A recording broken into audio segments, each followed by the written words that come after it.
COP26 is crawling with an army of fossil fuel lobbyists. It's like if Alcoholics Anonymous was having their global conference and they invited the alcohol industry to fund it. It's too late to boot them out of the summit, but experts say if we want any real progress on climate change, stop inviting them. In today's Top 5. Welcome to Know This COP26 edition. I'm Alejandro Alba in Glasgow, where climate negotiations need to be more gender inclusive. Let's count down and get to the biggest stories you need to know. Starting at number 5, activist Emi Mahmoud says she can talk to scientists about climate change, but she chooses poetry when it comes to the climate plight of refugees. You could stop the next tornado from hitting your home, the next hurricane from wiping out your city, the next drought from starving your people, the next lightning strike from ending your life, wouldn't you? 28-year-old Mahmoud serves as a goodwill ambassador for the UN Refugee Agency. The poem is called Di Baladna, which means our land in Arabic.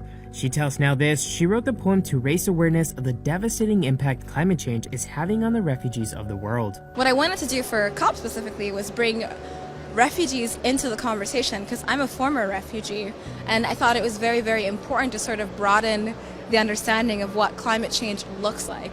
Di Baladna is a discussion with Mother Earth over the damages inflicted on her from mankind, and ends with a poignant question.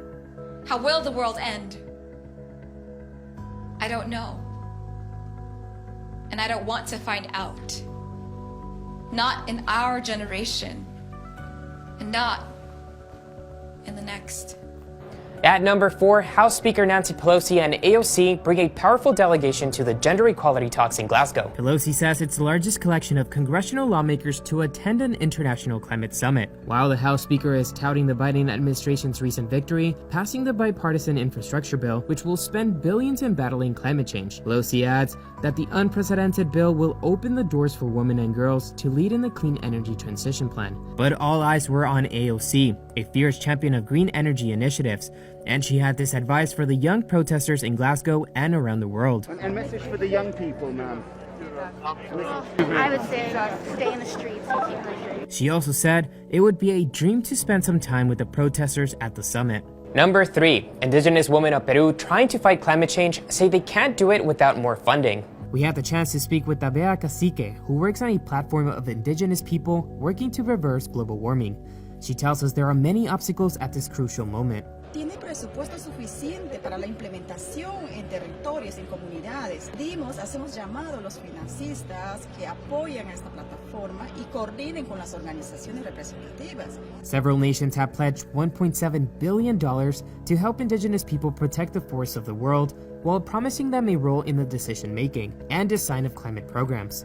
Cacique says it's time for women to be allowed to take the lead. Como mujer, queremos trabajar también que consideren las actividades diferenciadas de las mujeres en territorio, en comunidades.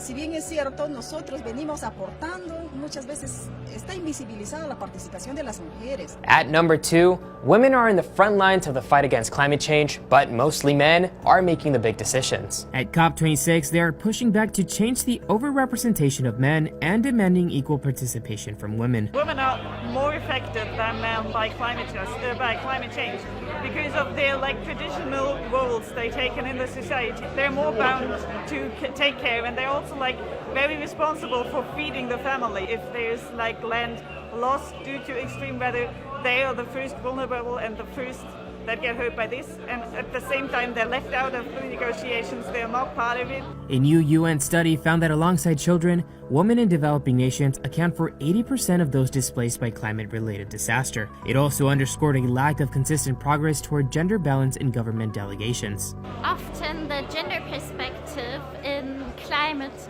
change is being overlooked and also pushed out by certain countries. For example, Saudi Arabia actively pushes gender and human rights out of the negotiation documents. Gender justice!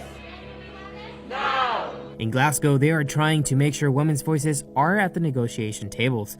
COP26 President Alok Sharma announced 2 programs to boost the number of women in climate leadership roles. Also, the UK is pledging more than $220 million to tackle gender equality and climate change at the same time. And at number 1, the irony of COP26 when you consider that the largest delegation represents the fossil fuel industry. It's like if Alcoholics Anonymous was having their global conference and they invited the alcohol industry to fund it. Here's a breakdown according to Global Witness. There are more than 500 lobbyists at the climate conference from over 100 fossil fuel companies, some linked to the biggest polluting oil giants in the world. That's larger than the delegations of 8 countries that are the hardest hit by climate destruction combined. Environmental activist Kumina Idu sees the inclusion of the fossil fuel lobbyists as glaringly counterproductive conflict of interest. How do we expect to get a just, legitimate outcome of this place when it's dominated by the very people that contribute to the problem? While these companies say it's crucial for them to be part of the transition to clean energy, protesters know all too well that where there are lobbyists, there is greenwashing, and they want the fuel industry shut out. And one last thing, those big-headed world leaders are at it again in Glasgow, trying to negotiate climate change measures in a sinking boat.